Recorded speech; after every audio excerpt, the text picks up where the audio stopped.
할렐루야! 지금 아멘하신 분에게 하나님의 축복이 30배 임하였습니다. 지금 아멘하신 분에게 하나님의 축복이 60배 임하였습니다. 지금 아멘하신 분에게 하나님의 축복이 100배로 임하였습니다. 가정과 자녀 축복 및 추수감사 특별 새벽 기도의 첫날을 맞았습니다. 오늘 말씀의 제목은 꿈을 꾸며 비전을 보리라입니다. 함께 따라하시겠습니다. 꿈을 꾸며 비전을 보리라.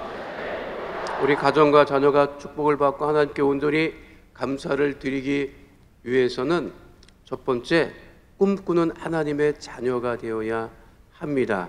함께 따라하시겠습니다. 꿈꾸는 하나님의 자녀가 됩시다. 오늘 본문 요엘 선지자는 하나님의 영, 성령이 만민에게 부어질 때 자녀들이 장래일을 말할 것이며 나이 든 사람은 꿈을 꿀 것이라고 분명하게 말씀하고 있습니다. 또한 젊은이들은 비전을 볼 것이라고 말씀하고 있습니다. 그래서 요엘 선지자를 꿈의 선지자 또는 성령의 선지자라고 그렇게 이야기하고 있습니다. 미켈란젤로는 그 유명한 천지창조 작품에 이 요엘 선지자를 그려놓기도 했습니다. 우리는 꿈꾸는 하나님의 자녀들이 되어야 합니다. 비전을 보는 하나님의 자녀들이 되어야 합니다. 왜냐하면 하나님께서는 우리로 하여금 꿈꾸게 하시기 때문입니다. 현실이 어렵고 힘들어도 꿈을 꾸는 하나님의 자녀들의 꿈을 하나님께서 반드시 이루어 주십니다. 아브라함에게 하나님 꿈꾸게 하셨고, 모세에게 꿈꾸게 하셨고, 여호수아와 갈렙에게 꿈꾸게 하셨고, 또 초대교회 성도들에게 땅끝까지 이르러 복음이 증거되는 꿈을 꾸게 하셨고, 바울은 복음이 유대인뿐만 아니라 이방인들에게도 전파되는 꿈을 가지고 복음을 선포했던 것을 우리가 알 수가 있습니다. 또한 성경의 많은 인물들이 꿈꾼 대로 하나님이 이루어 주셨던 것을 우리가 알고 있기 때문에 우리도 하나님의 거룩한 뜻을 이루고 가정과 자녀가 축복을 받고 늘 하나님께 감사를 드리기 위해서는 늘 꿈꾸는 하나님의 자녀가 되어야 됨을 잊지 말아야 할 것입니다. 물론 꿈을 꾼다고 해서 그 꿈이 그 다음날 바로 이루어지는 것은 아니지요. 힘들고 어려운 과정을 거칩니다. 요새도 꿈을 꾼 이후에 13년 지난 후에 그 꿈이 이루어졌습니다. 그 과정에 굉장히 많은 어려움이 있었어요. 어린 나이에 형들의 시기를 받아서 인신매매로 애굽의 종으로 팔려가죠. 그러나 남의 집 종살이를 해요. 그 집 주인 여주인 성폭력범 누명을 쓰고 감옥에 갇힙니다. 아니 꿈 꿨는데 그 내일 이루어져야지. 그래야 꿈꿀만 하지. 그 과정을 우리는 잊지 말아야 돼요. 그럼에도 불구하고 요셉은 꿈을 잃지 않았다는 거죠. 현실은 굉장히 어려워요. 여러분, 우리가 꿈꾸면 사단과 마귀가 그 꿈꾸는 것을 원치 않습니다. 왜냐하면 그게 하나님의 뜻을 이루는 꿈이기 때문에, 우리 자녀들이 잘 되는, 하나님의 자녀들이 잘 되는 꿈이기 때문에 사탄과 마귀가 그걸 원치 않아서 시험에 들게 하고 낙심에 들게 하고 어려움을 가져다 주죠. 그러나 우리가 그것에 넘어지면 안 되죠. 우리가 꿈꾼 것을 하나님께서 반드시 이루어 주신다는 거예요. 1980년 초에 굉장히 유명했던 가요가 있습니다. 기도하는 그 노래가 나오면 막 팬들이 깍 소리를 질렀어요. 굉장히 유명했어요. 1980년 초에 그 노래가 얼마나 인기가 많았는지 뭐 텔레비전 틀기만 하면 나는 기도한다 그래서 좋았지 처음에는. 근데 이게 마지막 가사가 뭐냐면 그대의 흰 손으로 나를 잠들게 하라는 거야. 근데 그 1980년대 우리 여의도 순복음교회에서는 조인기 목사님이 4천의 영성을 말씀하시고 꿈을 꾸라고 말씀하시는데 아니 교회 오면 꿈꿔라고 하고 막 말씀, 세상에 나가면 뭐 그대의 힘손으로 나를 잠들게 하라. 아니 꿈을 꿔야 되는데 언제 잠을 자? 그 별로 마음에 안 들었어요. 신나는 노래도 아니고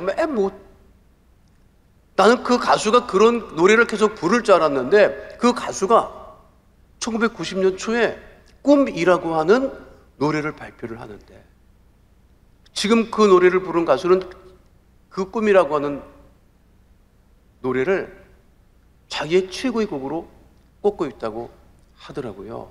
그런데 꿈의 그 가사가 뭐냐면, 화려한 도시를 찾아왔다. 내가 꿈을 갖고 꿈을 이루기 위해서.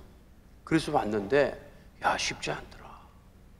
그러면서 내가 그 가사 중에 하나, 진짜 이 세상이 이와 같지 않을까 하는 가사가 있어요. 여러분들은 늘 신앙생활에서 그런 노래가 있는지도 모르고 아무것도 모르겠지만 그런 게 있어요, 여러분. 근데 그 꿈이라고 하는 그 가사에 이런 가사가 있다, 여러분.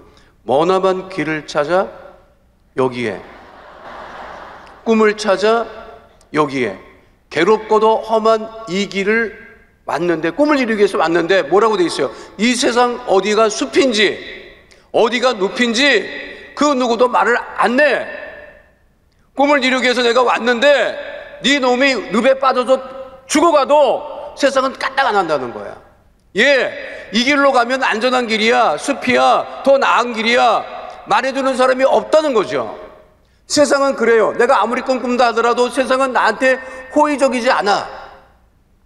내가 꿈을 꾸고 나가려고 하면 내 꿈이 이루어지기 위해서 사람들이 나를 응원하지 않아. 왜냐하면 네가 잘 되면 내가 안 되기 때문에. 그러니까 여러분, 이거 가서 보세요. 누군가 내가 꿈을 이루기 위해서 도시에 왔으면 그 꿈을 이루어주기 위해서 여기가 안전한 곳이야, 숲으로 가. 근데 내가 이곳이 숲인지 늪인지 누구도 말을 해주는 사람이 없다. 그러나 우리 하나님은 우리가 꿈꿀 때 우리를 인도하시고 그 꿈을 이루어주시고 안전하게 하시고 온전하게 하신다고 하는 사실을 잊지 마시기를 축원드립니다. 그러니까 눈에 보이는 것 없고 손에 잡히는 것 없고 귀에 들리는 것 없어도 우리가 꿈을 가지고 믿음을 가지고 나가면 우리 가정도 복을 받고 자녀가 복을 받고 날마다 하나님께 감사하는 삶을 살아갈 수 있음을 잊지 아니하는 하나님의 자녀 다 되시기를 축원드립니다. 그래서 히브리서 11장 1절은 이렇게 말씀하고 있는 거예요. 함께합니다. 믿음은 바라는 것들의 실상이요 보이지 않는 것들의 증거니. 우리가 꿈꾸는 것이 현실적으로 이루어지지 않았지만 하나님이 주시는 그 거룩하고 아름다운 꿈을 꾸고, 여러분, 우리 자녀들이 꿈꾸는 자녀가 되어 그 자녀들이 그 꿈을 이루는 자녀가 되는 것입니다. 비전을 품게 하는 그러한 역사가 있을 수 있도록 우리 모든 하나님의 자녀들이 먼저 꿈을 꾸고 그 꿈을 이루는 복된 믿음의 하나님의 자녀 다 되시기를 축원드립니다. 우리 가정이 꿈꾸는 가정이 되어야 되고, 우리 자녀가 꿈꾸는 자녀가 되어야 되고, 우리 교회가, 모든 교회가 꿈꾸는 교회가 되어야 되고, 대한민국도 꿈꾸는 대한민국이 될 때 하나님께서 우리 모두를 축복하시고 꿈을 이루어주심을 바라보시고, 특별시배 기도의 기간 동안에 내 꿈이 무엇인지를 확실히 정하고 기도하고 응답받는 하나님의 자녀 다 되시기를 축원드립니다. 두 번째는요, 우리 가정이 복을 받고 자녀가 복을 받고 하나님께 감사하는 생활을 하기 위해서는 서로 사랑하는 하나님의 자녀가 되어야 합니다. 함께 따라하겠습니다. 서로 사랑하는 하나님의 자녀가 됩시다. 하나님이 우리로 하여금 꿈꾸게 하시고 비전을 보게 하시는 이유는 무엇일까? 우리를 사랑하시기 때문에 그런 거예요. 왜 우리의 꿈을 이루어주시는 거예요? 우리를 사랑하시기 때문에. 하나님 우리를 사랑하시기 때문에 우리를 또한 가정을 축복하시고 자녀를 축복하십니다.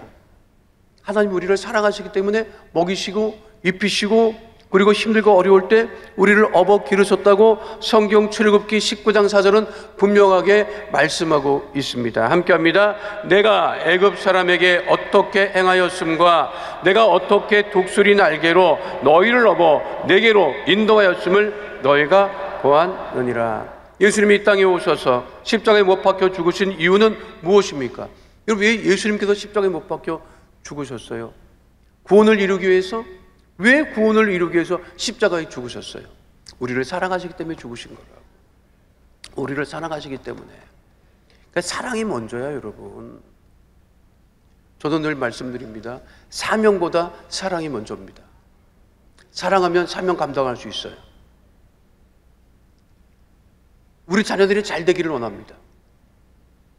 그러려면 그 자녀들이 사랑을 충만히 받는 자녀가 되어야 돼요. 누구를 닮아서 이렇게 공부를 못하냐고 하는 말을 하지 말아야 돼요, 여러분. 누구를 닮아서? 여러분 자녀가 옆집 아저씨 닮으면 큰일 나? 그 말 하는 사람 닮은 거야. 그 말 하는 사람 닮은 거예요. 너 왜 이렇게 머리가 나쁘냐? 그 말 한 사람이 머리가 나빠요, 여러분. 그거는 아무런 도움이 안 돼요, 여러분. 그 자녀들이 사랑을 받을 수 있도록, 내가 우리 엄마 아빠한테 사랑받고 있구나 하는 것을 충분히 느끼면 그것으로 된다는 거예요, 여러분. 서울대학의 어느 교수님이 말씀하셨어요. 학생들이 이렇게 머리 좋은 아이들이잖아요, 여러분. 서울대학이라고는 알아? 서울에 있는 대학이 아니고 서울대학. 한 교수님이 그런 말씀을 하셨어요. 그 머리 좋은 아이들을 가리키다 보면 그 아이들의 인성을 알 수가 있다는 거예요. 근데 가만히 보면 아주 젠틀하고 괜찮은 아이들이 발견된대요. 그 아이들은 뭐가 다를까? 유심히 교수님이 살펴봤대. 자랄 때부터 부모님의 사랑을 많이 받았다는 거예요. 여러분, 잘 생각해 보세요. 사랑은 교육으로 안 됩니다. 사랑은 교육으로 안 돼요. 미국이나 영국에 행복학을 강의하는 일은 있어요. 그런데 사랑학을 강의하는 곳은 없어요. 왜 그럴까요? 우리가 교육을 굉장히 많이 받습니다. 요즘 시대는. 그러니까 베이비 부모 세대들도 교육을 많이 받았어요. 초등학교 6학년, 중고등학교 6년, 대학까지 가면 몇 년을 공부한 거예요? 10몇 년, 16년 가까이 공부해요. 지금은 대학원까지 가요, 여러분. 그렇죠? 맘만 먹으면 3살부터 교육받을 수 있어. 그러면 20년 넘게 교육받는다고? 20년 넘게 교육을 받는데 인간 안 되는 인간이 수두룩합니다, 여러분. 왜 그러는 거예요? 자랄 때 사랑을 충분히 받지 못하면 큰 어려움을 당하게 됩니다. 그리고 예수님 말씀하셨죠. 요한복음 13장 34절에 뭐라고 말씀하고 계시죠? 함께합니다. 새 계명을 너희에게 주노니 서로 사랑하라. 내가 너희를 사랑한 것 같이 너희도 서로 사랑하라. 우리 자녀들이 사랑받는 하나님의 자녀가 되어야 합니다. 이 사랑이라고 하는 것은 느끼는 거예요. 사랑을 느끼는 거라고. 이 표정들을 보니까 아주 사랑을 받아본 적도 없고 사랑한 적도 없는 표정을 짓고 있어. 여러분, 우리가 교회에서 사랑하라고 하는 말을 얼마나 많이 합니까? 그렇잖아요. 근데 진짜 사랑하느냐 이 말이야. 여러분, 정말 여러분 교회를 사랑하십니까? 여러분 자녀를 사랑하십니까? 여러분 가정을 사랑하십니까? 진짜 사랑하십니까? 내가 한 가지 여쭤볼게요. 집에 들어갈 때 어떤 마음을 가지고 들어갔습니까? 집에 들어갈 때 여러분들이 어떤 마음을 가지고 집에 들어가요? 저녁 때 이제 남성 같은 경우는 일을 다 마치고 집에 들어가지. 우리 자녀들도 학교 가고 학원 가고 그리고 집에 들어가지. 가정주부도 각자 일 뭐 하다가 집에 들어가지. 모든 가족들이 집에 들어갈 때 저녁에 어떤 마음을 가지고 들어갑니까? 쉬려고 들어가지. 다 쉬려고 집에 들어가. 남편도 집에 나 쉬어야 들어야겠다. 아이들도 집에 가면 좀 쉬겠다. 네 집이니까 편하니까 쉬려고 집에 들어간다고. 식구들이 다 쉬려고 집에 들어가. 우리 남자들이 집에 들어가면 쉴 수 있어요, 여러분? 쉴 수 있냐고. 집에 들어가면 부인이 왜 이거를 여기다 벗어놨냐 저기다 벗어놨냐 쫓아다니면서 제대로 놀라고 하면 어떻게 쉬냐고요. 자녀들이 학교에 가서 그렇게 학교에 가서 공부하고 학원에 가서 공부하고 저녁 다 늦게 들어왔어. 근데 또 공부하래, 씻고 공부하래. 이런 집에 들어오고 싶지가 않습니다, 여러분. 그러니까 각자 쉬려고 집에 들어오다 보니까 각자 쉬지 못하니까 부딪히는 거라고. 짜증을 내는 거예요. 여러분, 집에는 왜 들어가는지 알아요, 여러분? 집에는 내가 사랑하는 사람이 있기 때문에 집에 들어가는 거라고. 아멘을 안 하는 거 보면 카치로. 내가 사랑하는 사람이 집에 있어. 얼마나 마음이 좋아. 아, 내가 사랑하는 사람을 내가 만나러 간다. 내 남편을 만나러 간다. 내 부인을 만나러 간다. 내 자녀를 만나러 간다. 이런 마음을 가지고 집에 들어가야 되는데 각자 다 쉬겠다고 하면서 자기 주장만 하기 때문에 불편한 거예요. 하나님 우리를 사랑하시는데 일 시키지 않잖아. 하나님 우리를 사랑하는데 노예처럼 부리지 않잖아.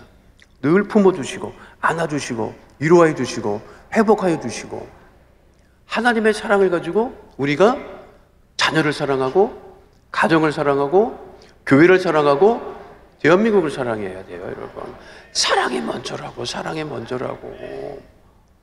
여러분, 자녀들이 잘 되는 길이 뭐냐? 사랑하는 거예요. 뭐라 하지 마. 아이들한테 뭐라 하지 마. 여러분, 왜 뭐라 해. 그냥 아침에 눈 뜨면 고마운 거야.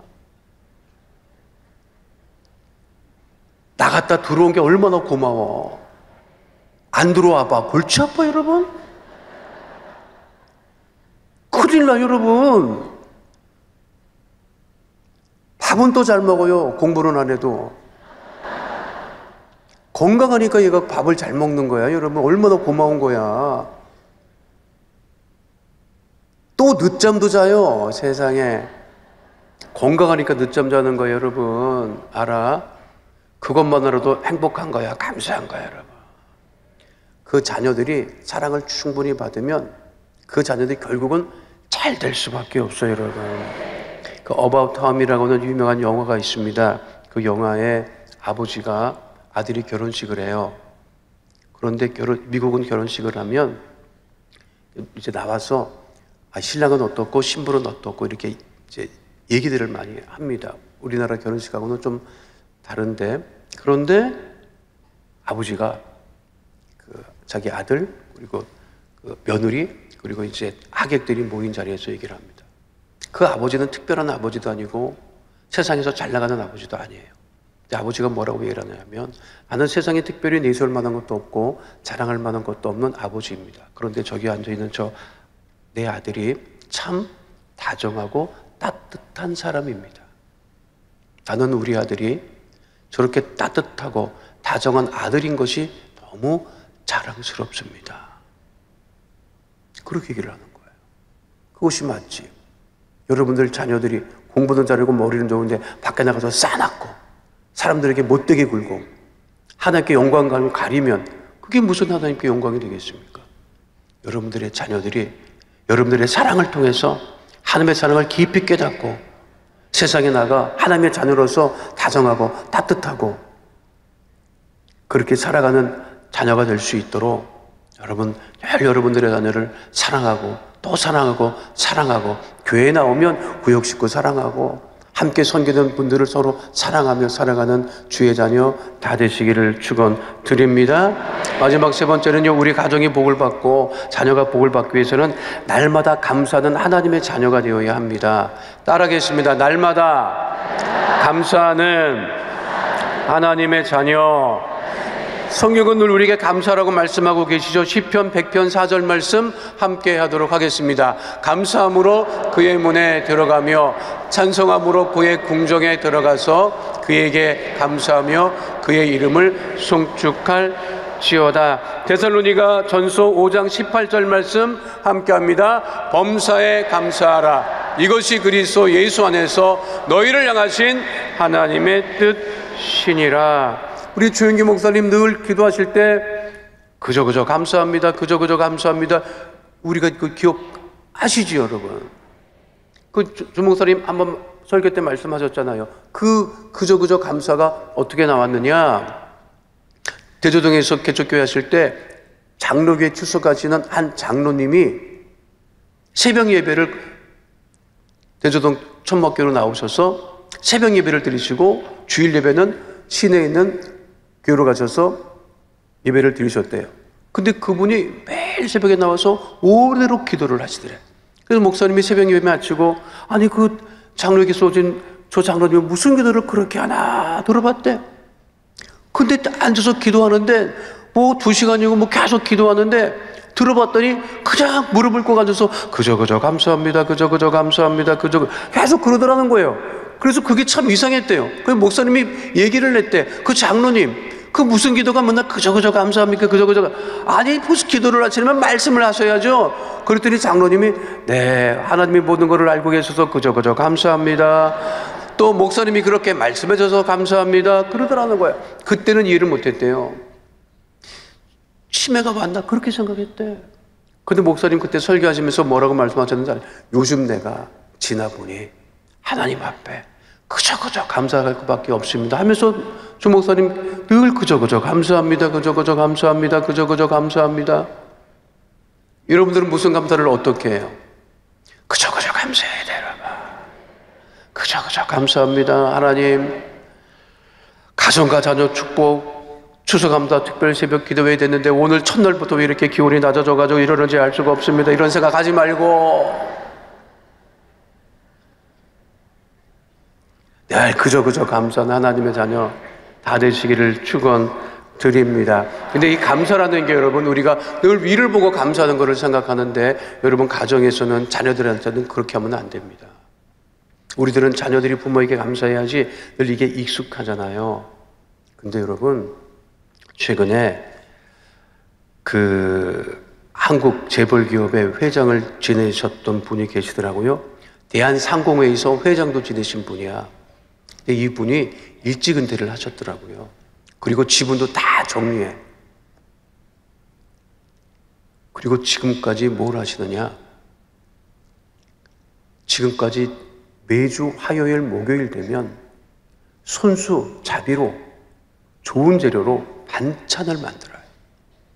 그 반찬을 만들어서 매주 화요일, 목요일 비가 오나 눈이 오나 바람이 부나 빈민 가정에 150 빈민 가정에 전달을 합니다.